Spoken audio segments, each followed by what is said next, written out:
वंदो ज्ञानानंद कर नेमि चंद गुण कन माधव वंदित विमल पद पुण्य पयो निधिनन दोष दहन गुण गहन घन अरि करि अरि अरिहन स्वानुभूति रमणी रमन जगनायक जयवन सिद्ध शुद्ध साधित सहज स्वरस सुधारस धार समय सार शिव सर्वगत नमत हो सुखकार जैनी बानी विविध विधि वर्णत विश्व प्रमाण स्यात् पद मुद्रित अहित हर करहु सकल कल्याण मैं नमो नगन जैन जन ज्ञान ध्यान धन लीन मैन मान बिन तान धन ऐन हीन तन छीन यह विधि मंगल करन ते सब विधि मंगल होते उदंगल दूरी सब तम ज्यों भानु द्योत होते उदंगल दूरी सब तम ज्यों भानु द्योत।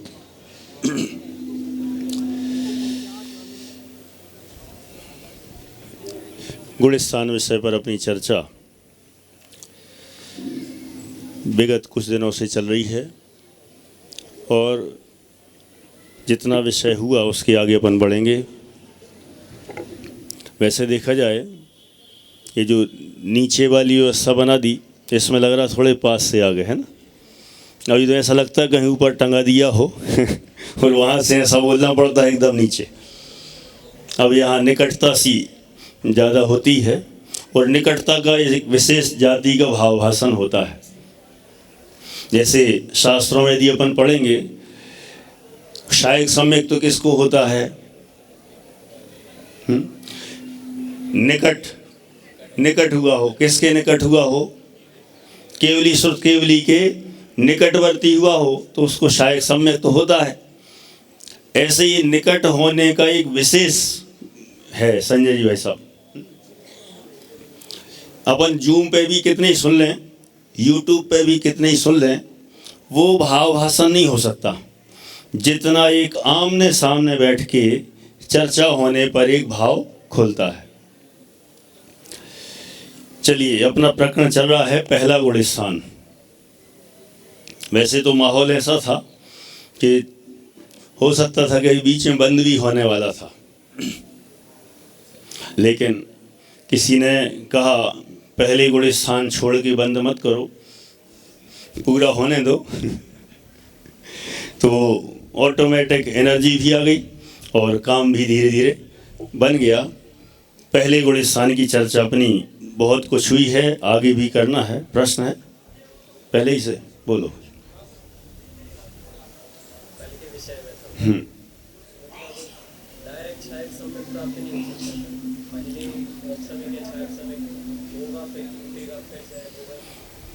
बहुत अच्छा प्रश्न है इनका। पहले इनका प्रश्न मैं दोहराता हूँ और प्रश्न दोहरा के उसका जवाब देने का प्रयास करता हूँ और उसके बाद फिर आगे बढ़ते हैं। आपका प्रश्न है किसी भी जीव को डायरेक्ट सीधा शायक सम्यक तो हो सकता है कि नहीं? यहाँ से तुरंत बोल दिया नहीं। आप लोगों का क्या कहना है?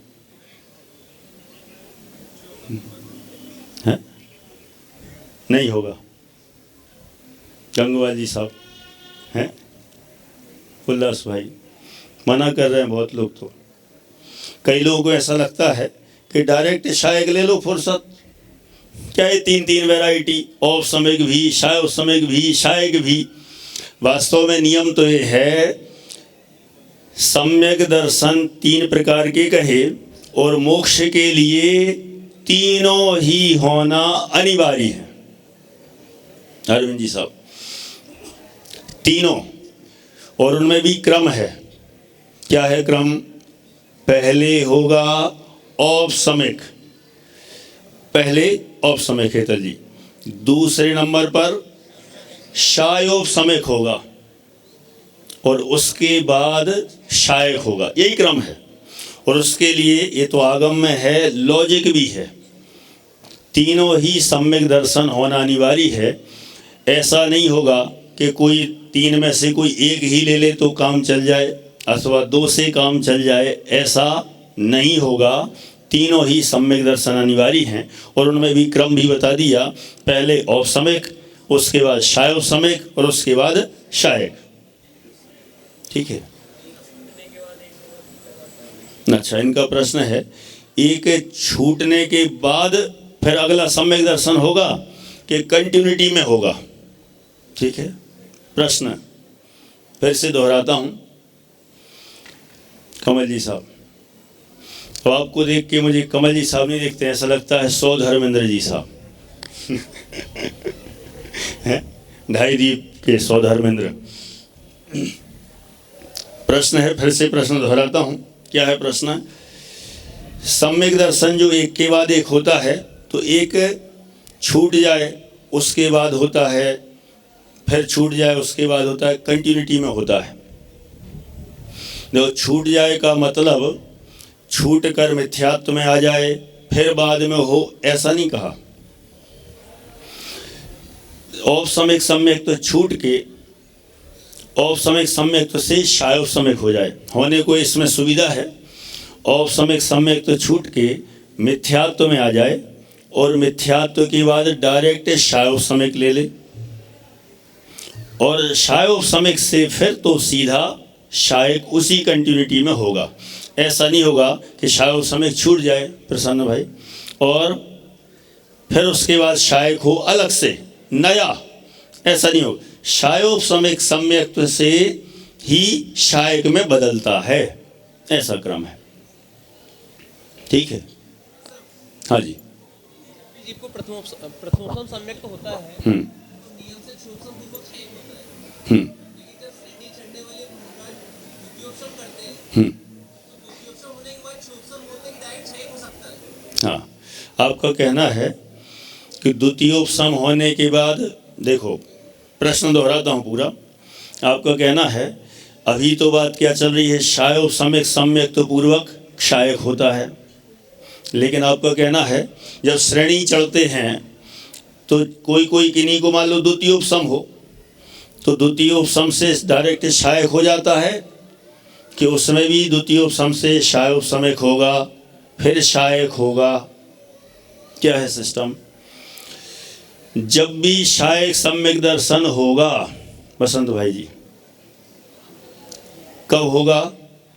शायोपसमिक सम्यक पूर्वक ही होगा, ना प्रथमोपम पूर्वक होगा ना द्वितीयोपम पूर्वक होगा। शायोपसमिक सम्यक पूर्वक ही शायक सम्यक दर्शन होता है। हाँ,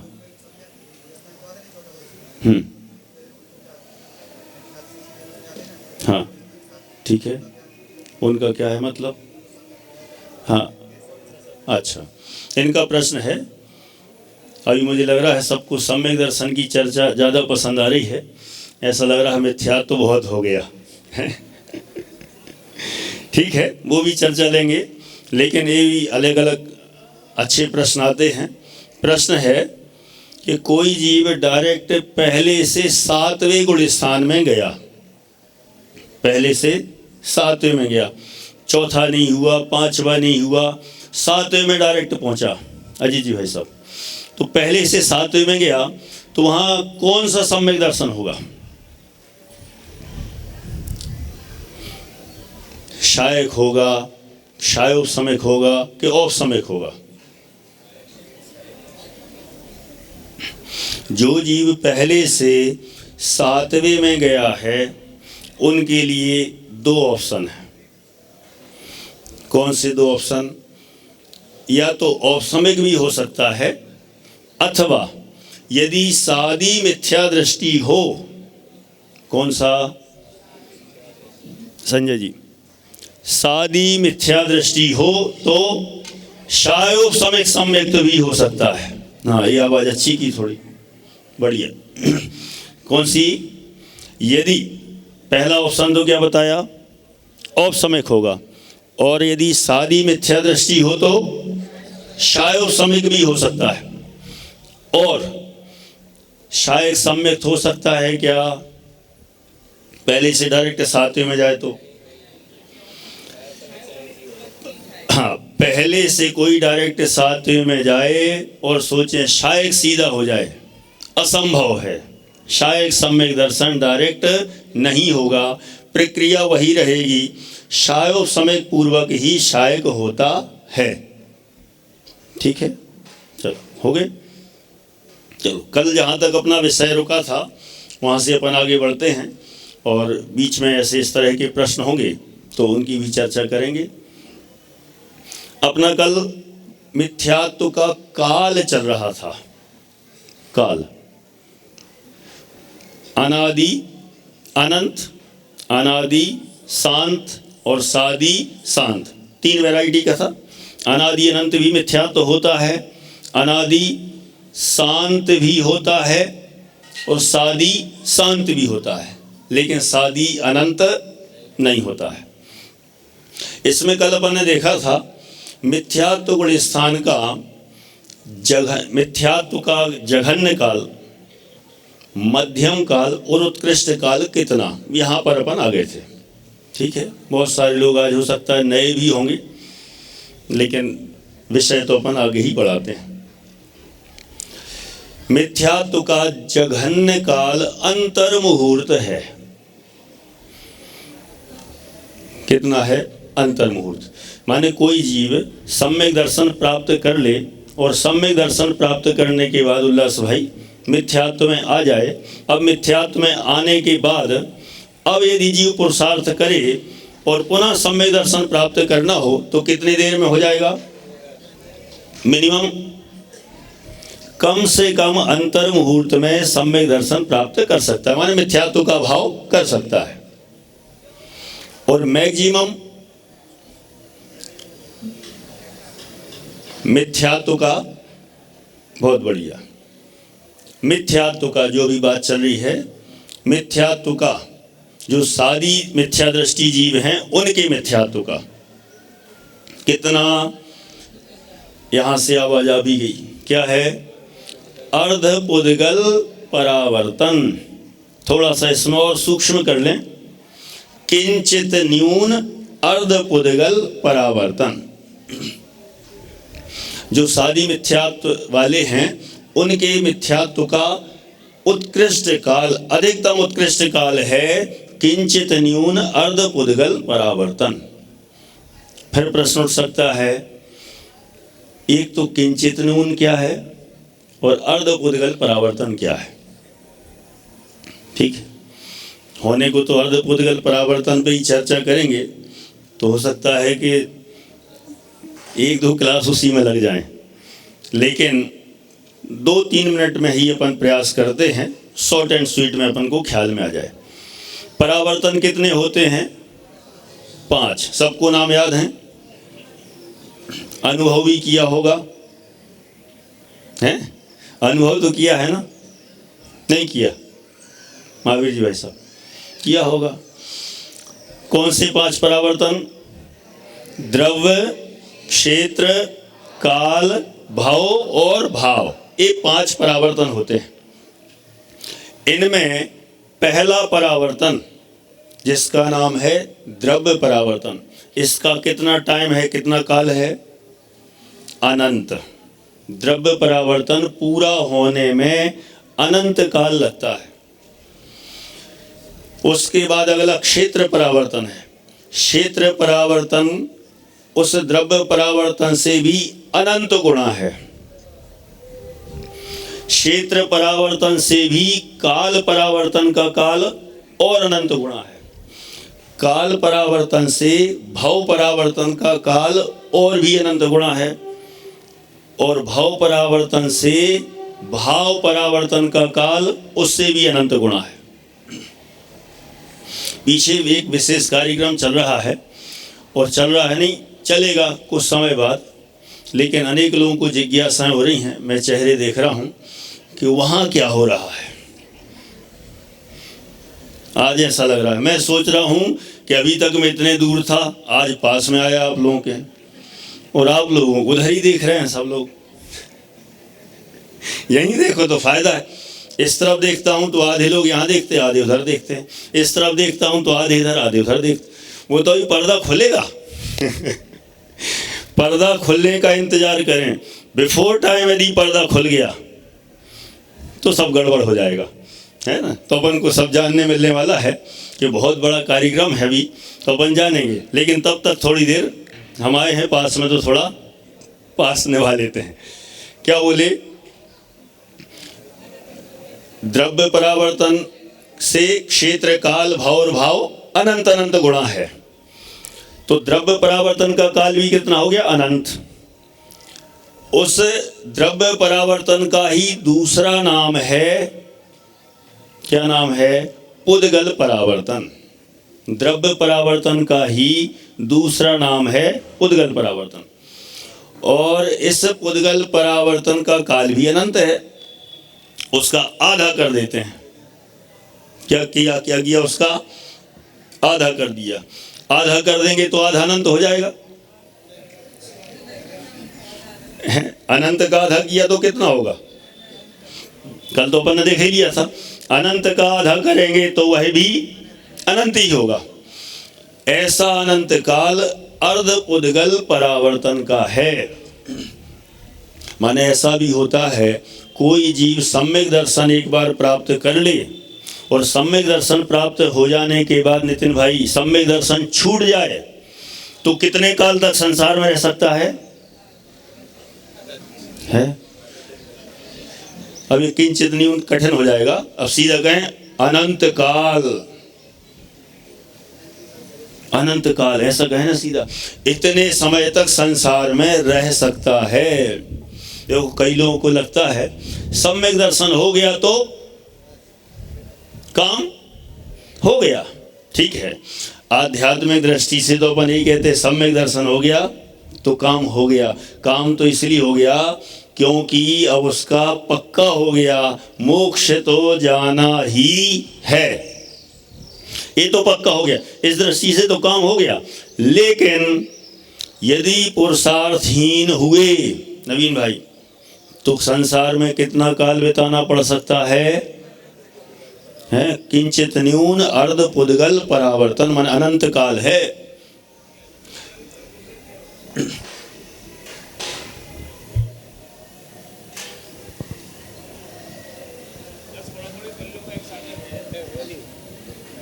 माइक पे बोलिए। मैं क्या बोल, उस सर्पणी असर्पणी काल के हिसाब से लेंगे इसको। किसको? अनंत काल को। हाँ, आपका कहना है कि अनंत काल को उत्सर्पणी या उत्सर्पणी के हिसाब से लेंगे, एक कल्प काल के अनुसार। हाँ देखो, कल्प काल तो फिर भी छोटा ही है ना। ये जो अपन अनंत काल बता रहे हैं द्रव्य परावर्तन का अथवा पुद्गल परावर्तन का है, ये भी अनंत काल ही है। और जब काउंट करेंगे तो काल में ही गणना उसकी होगी, है ना। चलिए, ये तो मिथ्यात्व के काल की अपन ने चर्चा की।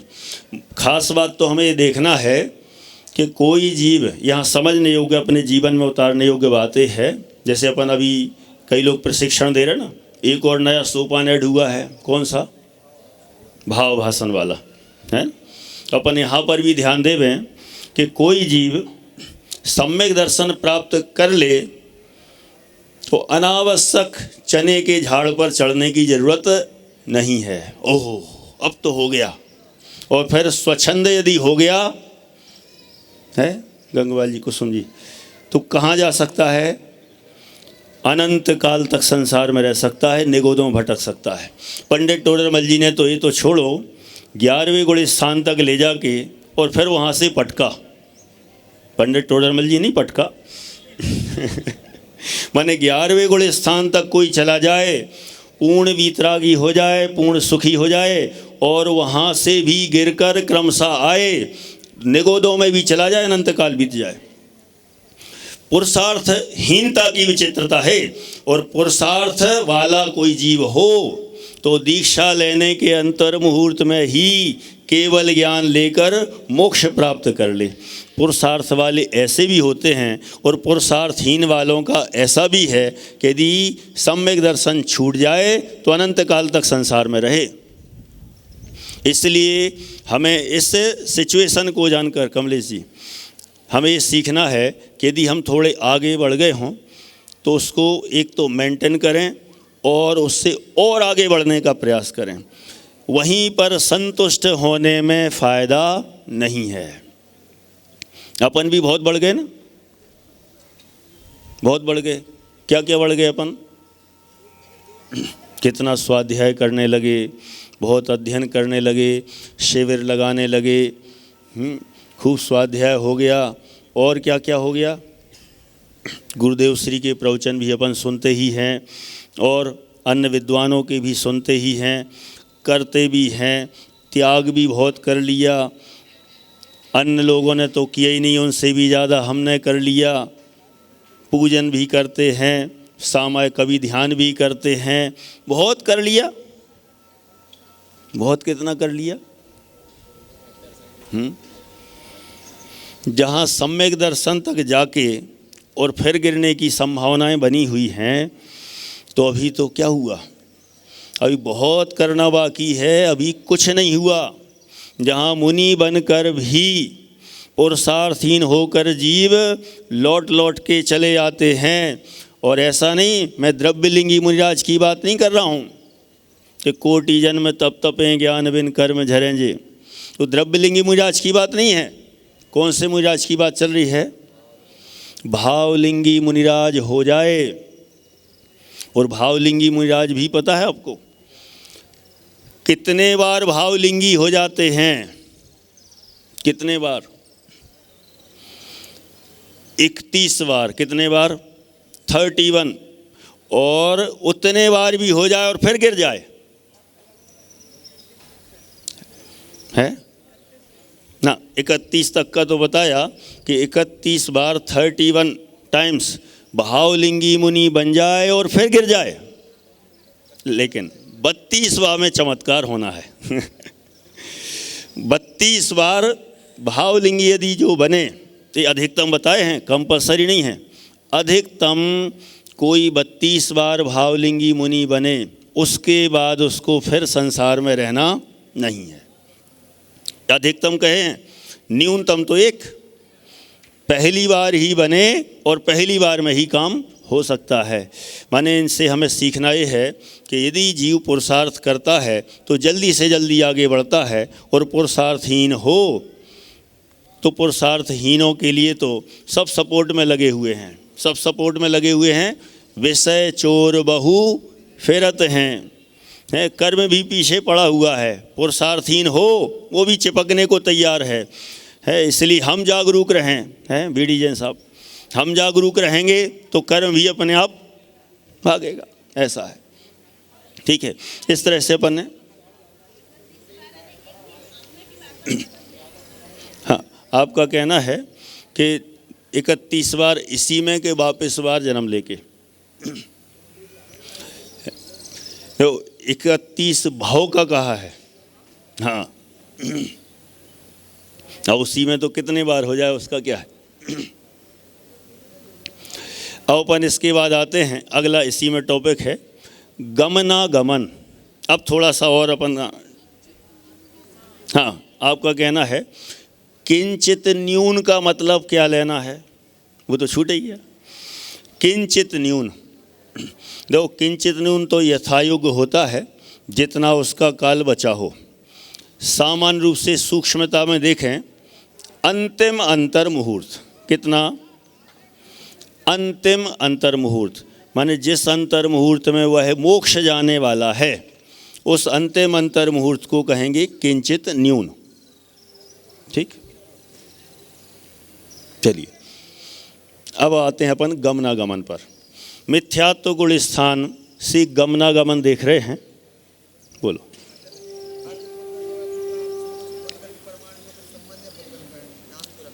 अच्छा, इनका प्रश्न है कि अर्ध पुद्गल परावर्तन में पुद्गल का कुछ संबंध है, पुद्गल नाम क्यों रखा। ठीक है, विस्तार तो देखो बहुत है उसमें। पुद्गल परावर्तन के भी फिर दो भेद करते हैं, नो कर्म पुद्गल, कर्म द्रव्य पुद्गल। फिर उसमें भी पुद्गल परमाणुओं से ही संबंधित है वो, कि जैसे अपना शरीर है, एक बार जैसा मिला है दोबारा ऐसा का ऐसा ही, ऐसे के ऐसे परमाणु दोबारा मिल जाएं, एक नो कर्म पुद्गल परावर्तन कहलाता है ना। इसका डिटेल बहुत है वो पुद्गल परमाणुओं से संबंधित। अब उसमें चले जाएंगे तो फिर चर्चा फिर अलग चली जाएगी। बात करते अपन गमनागमन की। मिथ्यात्व गुण स्थान से कोई जीव यदि कहीं गमन करता है, गमन मतलब जाता है, तो कहाँ कहाँ जा सकता है। चलो आप लोगों को वैसे विशेष ख्याल में भी होगा। पहले गुण स्थान से यदि कोई जीव ऊपर चढ़े तो कहाँ तक? पहले से दूसरे में नहीं, पहले से तीसरे में, तीसरे में भी नहीं बोल रहे हैं कई लोग। दूसरे में तो चलेगा, तीसरे में नहीं चलेगा। हाँ, पहले से तीसरे गुण स्थान में एक ऑप्शन है, कौन? सादी मिथ्या दृष्टि। अनादि मिथ्या दृष्टि नहीं जा सकता। पहले से तीसरे में अनादि मिथ्या दृष्टि नहीं जा सकता, पहले से तीसरे में सादी मिथ्या दृष्टि ही जा सकता है। ठीक, पहले से तीसरे में। पहले से चौथे में कौन जा सकते हैं? कोई भी जा सकता है। पहले गुण स्थान से चौथे में जा सकते हैं। पहले से पांचवें में जा सकते हैं, जा सकते हैं। पहले से और ऊपर छठे में नहीं जा सकते, पहले से सीधे सातवें में। लेकिन कंडीशन अप्लाइड, कोई भी गृहस्थ पहले से सातवें में नहीं जा सकता। मेरे पास कोई मैसेज भी आए थे, ऐसे प्रश्न आए थे कि पहले गुण स्थान से जो गृहस्थ जीव हैं वे डायरेक्ट तीन कसाय चौकड़ी का अभाव करें। कहाँ पर? गृहस्थ अवस्था में तीन कसाय चौकड़ी का भाव करें और डायरेक्ट सातवें में चले जाएं, फिर दीक्षा ले लें। है ऐसा नहीं? पहले भावलिंगी होना चाहिए ना। पहले तीन कसाय चौकड़ी का भाव करो और फिर दीक्षा लो। कैसा है? ऐसा नहीं होता। पहले क्या करना? पहले तो नग्न दिगंबर साधु होवे। कौन से गुण स्थान में?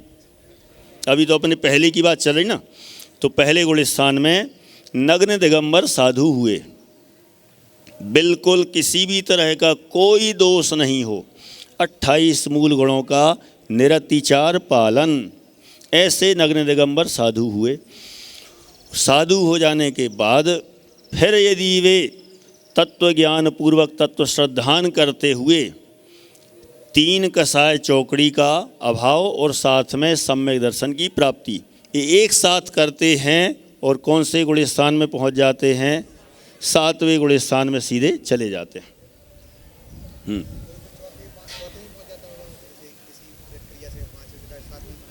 हाँ, इनका प्रश्न है कि कोई ऐसे जीव भी तो होंगे जिन्होंने पहले गुण स्थान में दीक्षा ली और दीक्षा लेने के बाद अपने स्वरूप का अनुभव किया तो डायरेक्ट चौथे में चले जाएं।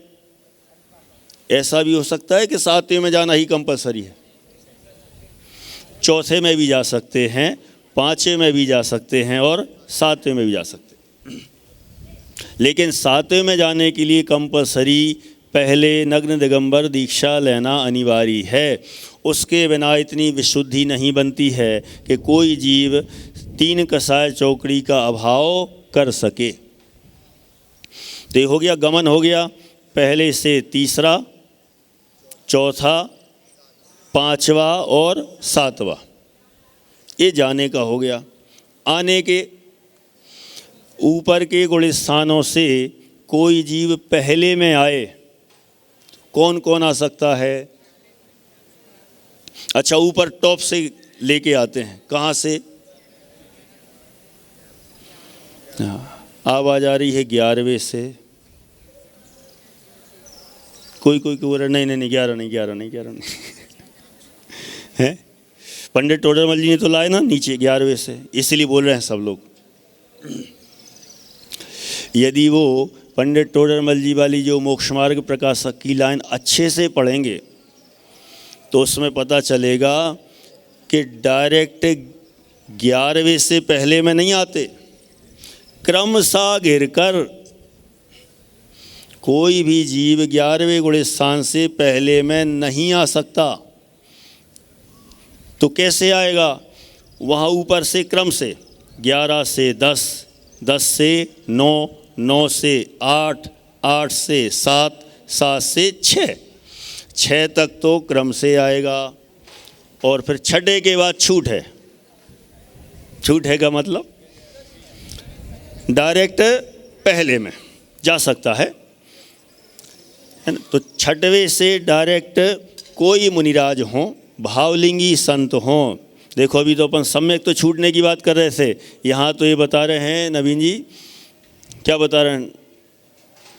छठवें गुण स्थान से कोई जीव पुरुषार्थहीन हो जाए, उसके मिथ्यात्व का अनंतानुबंधी का उदय आ जाए, तो वह जीव पहले गुण स्थान में आ जाता है। देखो ऐसा ही है पुरुषार्थहीनता का फल। माने मुनि बनने के बाद भी इतनी पुरुषार्थहीनता हो सकती है। माने वहाँ पर भी कितनी मजबूती चाहिए, वहाँ पर भी लगातार मेंटेनेंस पुरुषार्थ चाहिए। जैसे अपन लोक व्यवहार में भी अपन बहुत सारा मेंटेन करते ना, है ना? करते कि नहीं करते? जैसे धनवानों में लोग अपनी पोजीशन को मेंटेन करते हैं कि हमारा नाम देश में पहले नंबर टॉप पर आता है। खिलाड़ी अपने स्कोर को मेंटेन करते हैं, अपनी शतक को मेंटेन करते हैं, अपने रन्स को मेंटेन करते हैं, अपनी पोजीशन को मेंटेन करते हैं। अलग अलग वैरायटी के लोग अपनी अपनी पोजीशन को मेंटेन करते हैं। उसी तरह है मेंटेन, जैसे मेंटेन करने में सब जगह पुरुषार्थ चाहिए। लगातार किसी ने कोई बिजनेस चालू किया और बिजनेस चालू करके दुकान खोल ली, कमलेश जी भाई साहब, पीडी जैन साहब, दुकान खोली, खुल गई, अब हो गया, अब क्या करना? खुली रहने दो, जो होगा देखा जाएगा। कब तक चलेगी, कितनी चलेगी? दुकान खोलना आसान है, लेकिन उसको चलाना कठिन है, मेंटेन करना कठिन है, उसको बढ़ाना कठिन है। खोल के बस बैठ जाओ तो ऐसे काम नहीं होगा अनिल जी साहब, कैसे होगा? उसको बराबर मेंटेन करना पड़ेगा।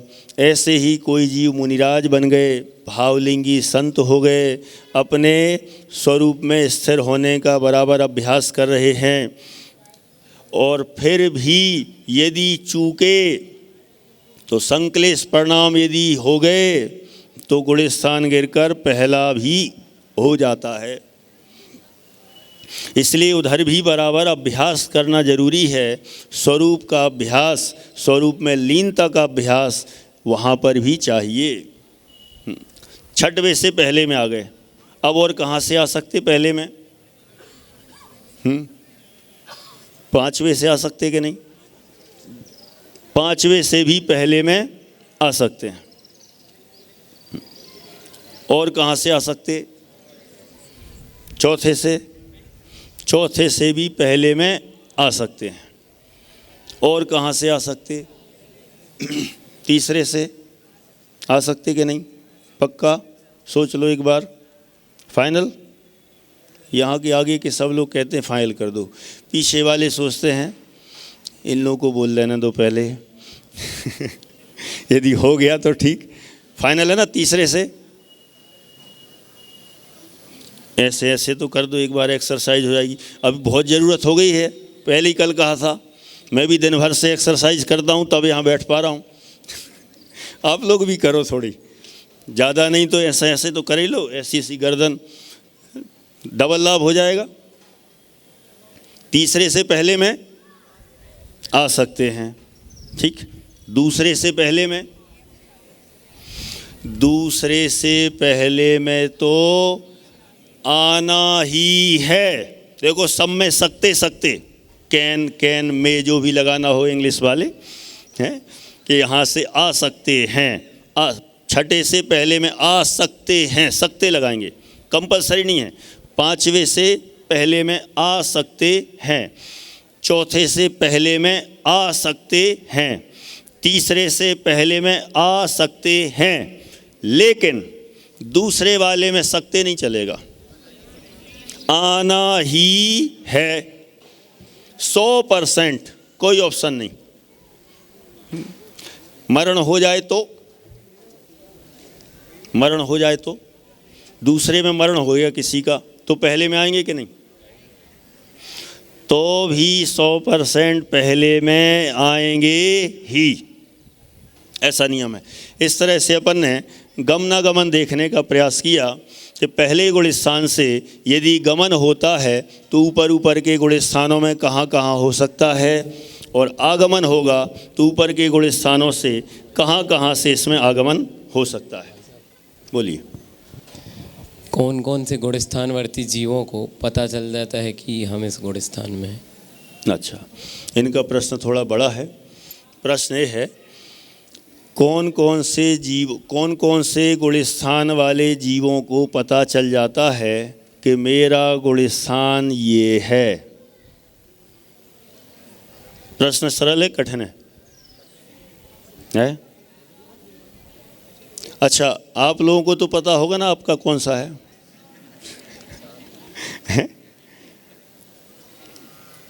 है कि नहीं? कैसे पता, कैसे पता? कोई कहे आप ही लोग कहते रहते हो कि हम लोग कब से हैं मिथ्यात्व में, अनादि से, तो हम भी कह देते हैं कब से हैं, तो हम भी मान लेते हैं पहले में हैं। शास्त्र में पढ़ पढ़ के बताते अनादि से, अनादि से, अनादि से। हम लोगों को भी ऐसा लगता है हाँ हम भी पहले से, पहले में अनादि से। अच्छा, हमारा छोड़ो, यहाँ प्रवचनकारों का छोड़ो, हमें खुद को फील होता है कि पहले में है कि कौन से में है? होता है ना? पक्का? तो हो गया। जो जिस गुण स्थान में होगा उसको फीलिंग में आ जाएगा, पता चलेगा कि मैं कौन से गुण स्थान में हूँ। देखो वो बात अलग है कि ऊपर जब श्रेणी आदि चढ़ते हैं तो वहाँ पर तो गुण स्थान का विकल्प भी नहीं है, वहाँ तो अपने स्वरूप में लीन है, वीतरागता बढ़ रही है, आनंद बढ़ रहा है, आगे बढ़ते चले जाते हैं। वहाँ तो ये विकल्प थोड़ी आएगा कि मुनि महाराज 8वें गुण स्थान में हैं, अपने स्वरूप में लीन हैं और मज़ा आ रहा है, चलो थोड़ा एक बार चेक करते हैं कौन सा है भी, 8वां है कि 9वां है? 8वां, अरे 8वां, अरे आगे बढ़ो, 9वां, अरे 9वां आ गए, अब 10वां, और इसके बाद तो 12वां नहीं है। क्या कैसा करेंगे? यदि 8वां 9वां 10वां के चक्कर में उलझ गए तो सीधे नीचे आ जाएंगे। ऐसा विकल्प नहीं होता वहाँ। वहाँ तो बस अपने स्वरूप में आनंद आ रहा ना। जब आनंद आता है उसके सामने कुछ नहीं दिखाई देता। जैसे किन्हीं की दुकान अच्छी चल रही हो ना, खूब पैसा आ रहा हो, खूब कस्टमर आ रहे हैं, लगातार पैसा पे पैसा, उस समय भूख का भी विकल्प नहीं होता। कितने बज गए, छोड़ो कितने बज गए, मान लो घर ही हो अंदर, वहाँ से अंदर से आवाज़ आ रही है, भोजन अभी रुक तो जाओ, टाइम हो गया, अरे छोड़ो तो टाइम। आनंद जब पैसे गिनने में आता है उस समय कुछ नहीं दिखाई देता है। ऐसे ही जब यहाँ स्वरूप की स्थिरता में आनंद आता है उस समय 8वां है कि 9वां है कि 10वां है कि 12वां है, इस तरह का कोई विकल्प नहीं होता है। वहाँ तो आनंद में लीन रहते हैं, आगे बढ़ते चले जाते हैं और कर्म अपने आप भी झड़ते चले जाते हैं। वहाँ ये विकल्प भी नहीं होता कि कितने झड़ गए श्रेणी में। फिर उधर ये भी नहीं होता कि 8वें में 9वें में आए हैं, उपसम वाले में आया हूँ कि शपक वाले में, चेक करो जरा। उपसम में आए होंगे तो अभी गिरना पड़ेगा, लाइन चेंज कर लेते हैं। कहाँ से 9वें तक आ गए, अब ऐसा करते हैं शपक वाले में इधर हो जाते हैं। किसको पता चल रहा? ऐसा नहीं होता, वहाँ तो लाइन भी चेंज नहीं कर पाएंगे। 8वें से 9वें, एक तो वहाँ पर इस जाति का भी विकल्प नहीं होता है कि उपसम श्रेणी में है कि शबक श्रेणी में है, कोई विकल्प नहीं। वहाँ तो बस स्वरूप स्थिरता और आनंद आता है बस। ठीक है, इससे जवाब मिल गया कि कौन से गुण स्थान। बोलो, माइक चालू हो तो बोलो। जो सामान्य मिथ्या दृष्टि है और सादी शांत वाला है, जो मतलब जिसको का सम्यक लेके छूट गया, तो उसके मिथ्यात्व में इसके मिथ्यात्व में कुछ फर्क रहेगा, क्योंकि इसको तो मोक्ष जाना कंपलसरी ही होगा। हाँ, सादी शांत वाले को। हाँ, और एक अनादि से मिथ्या दृष्टि है। हाँ। तो इन दोनों की फीलिंग में या कुछ श्रद्धा में फर्क रहेगा। अच्छा, आपका प्रश्न ये है, मैं प्रश्न दोहराता हूँ और यदि सही हो तो बताना। इनका प्रश्न ऐसा है, जो एक है अनादि मिथ्या दृष्टि और एक है सादी मिथ्या दृष्टि, दो प्रकार के। इन दोनों प्रकार के मिथ्या दृष्टियों की फीलिंग में क्या अंतर होता है? ठीक, एक तो सम्यक दर्शन प्राप्त कर चुका है, मिथ्यात्व में आ गया, और एक ने आज तक सम्यक दर्शन प्राप्त नहीं किया है। दोनों की फीलिंग में क्या अंतर है? दोनों की फीलिंग में मिथ्यात्व का उदय है। क्या है? पहले गुण स्थान में है, दोनों ही पहले में है, तो दोनों को ही मिथ्यात्व कर्म का उदय चल रहा है, इसलिए दोनों ही मिथ्या दृष्टि हैं और दोनों की फीलिंग मिथ्यात्व। ऐसा नहीं होगा, कई लोग कहते हैं गन्ने का जूस पियो तो बाद में डकार आती है, आती है ना? कई लोग कह रहे नहीं आती। तो यहाँ पर भी सम्यक दर्शन प्राप्त किया होगा और उसके बाद चौथे में आए, तो यहाँ चौथे में आके डकार आएगी थोड़ी, कई की सम्यक दर्शन की डकार। चौथे से पहले में आ गए, सम्यक दर्शन छूट गया, पहले गुण स्थान में आ गए, तो अब मिथ्या दृष्टि है, दोनों के ही मिथ्यात्व का उदय है। ठीक है, अब कोई और प्रश्न हो तो एक दो बोल दें, समय तो अब जा ही रहा है। जैसे कोई 8वें गुण स्थान में हो या 12वें गुण स्थान में हो और उनका उधर से मरण हो जाए, तो फिर गुण स्थान गिर सकता है। इनका प्रश्न है कि कोई जीव 8वें में हो अथवा 12वें में हो और वहाँ से मरण हो जाए, तो वहाँ से फिर मरण होने पर गुण स्थान गिरेगा क्या? हाँ, यहाँ से देखो, और कोई अभ्यासी भी बैठे हैं, 12वां बोला ना तो वहाँ से आवाज़ आएगी 12वां कैसे बोल सकते हैं? 12वें में तो मरण होता ही नहीं है, क्योंकि 12वां शपक श्रेणी का है, और 8वां यदि शपक श्रेणी का हो तो उसमें भी मरण नहीं होता। मरण उपसम श्रेणी के चारों ही गुण स्थानों में हो सकता है। 8वें में भी मरण हो सकता है उपसम श्रेणी का, 9वें में भी मरण हो सकता है, 10वें में भी हो सकता है और 11वें में भी हो सकता है। और मरण होकर वे जीव कहाँ आएंगे? डायरेक्ट एक ही है सबसे बड़ा जंक्शन। कौन सा? पूरे गुण स्थानों में चेक करेंगे, 14 गुण स्थानों में सबसे बड़ा जंक्शन यदि कोई है तो कौन सा? चौथा। इधर उधर से भी चौथे में जाते हैं, मरण हो जाए तो एक ही रास्ता, सब कहाँ आते हैं? चौथे में। तो ऊपर के गुण स्थानों में मरण हो जाए तो मरण करके जीव डायरेक्ट चौथे में आता है। ठीक है, और कोई प्रश्न?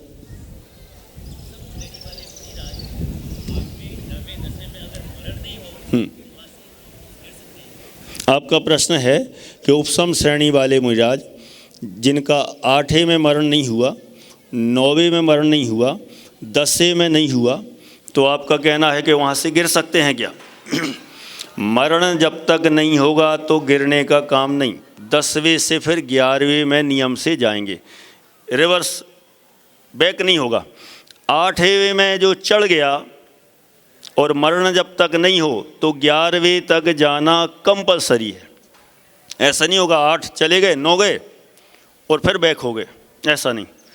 मरण हो जाए तो चौथे में आ जाएंगे, और यदि मरण नहीं हो तो 8वें से 9वां, 9वें से 10वां, 10वें से 11वां होता है। हो गया? हाँ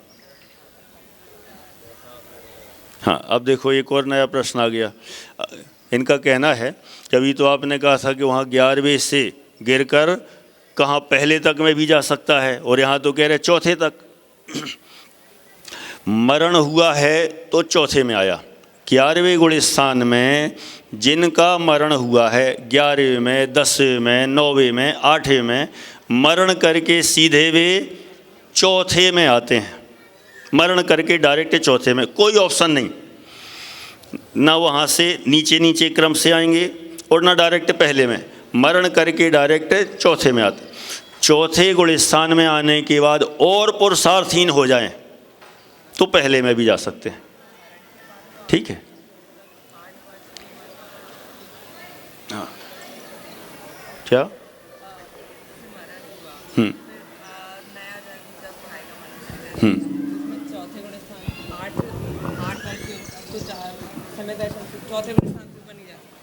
माइक ले लीजिए आप, थोड़ा सबको प्रश्न आ जाए ख्याल में। मैं ये पूछ रही थी कि जैसे मुनिराज हैं तो उनका मरण हुआ तो वो चौथे गुणस्थान में आए, फिर उसके बाद जब उनका नया मतलब फिर मनुष्य गति के बालक हुए तो वो 8 वर्ष तक की उम्र तक तो चौथे गुणस्थान में ही रहेंगे, तो उनका पुरुषार्थ क्या मतलब ना घटेगा ना बढ़ेगा, ऐसा होगा? हाँ, अच्छा प्रश्न है कि मान लो किन्हीं मुनिराज का मरण हुआ तो मरण करके कहाँ गए? चौथे में। चौथे में आए और मान लो उनका पुनः मनुष्य भाव ही हो गया, आपका कहना है मनुष्य भाव हुआ। मनुष्य भाव वैसे देखा जाए जो मुनिराज होते हैं उनका यदि मरण हो तो मुनिराज मरण करके नियम से देवगति में ही जाते हैं, मनुष्य में नहीं जाते। फिर से बोलता हूँ, मुनिराज हों, भावलिंगी मुनिराज की बात चल रही है, यदि मुनिराज का 6वें वाले, 7वें वाले, 8वें उपसम श्रेणी वाले, 9वें, 10वें, 11वें कोई भी मुनिराज हों, यदि उनका मुनि अवस्था में मरण हो तो नियम से वे देवगति में ही जाते हैं, मनुष्य में नहीं आते। तो आगे का बताने की ज़रूरत है ही नहीं अब, है ना?